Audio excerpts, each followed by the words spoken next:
একটি সংখ্যার 8 গুণ থেকে 30 বিয়োগ করলে বিয়োগফল সংখ্যাটির 5 গুণ হয়, সংখ্যাটি কত?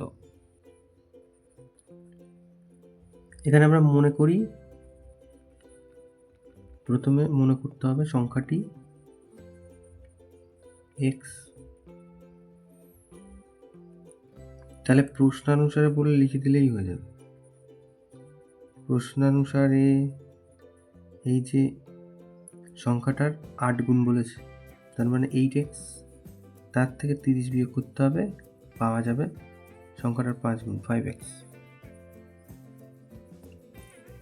তাহলে 8x 5xকে ওদিকে নিয়ে যাই আর 30 ওদিকে গেল।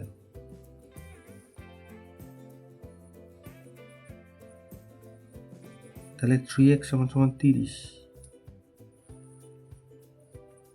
তাহলে এর থেকে পাচ্ছি x = এটা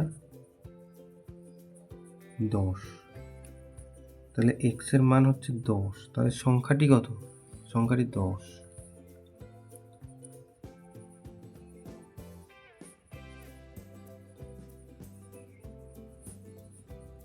এটা উত্তর।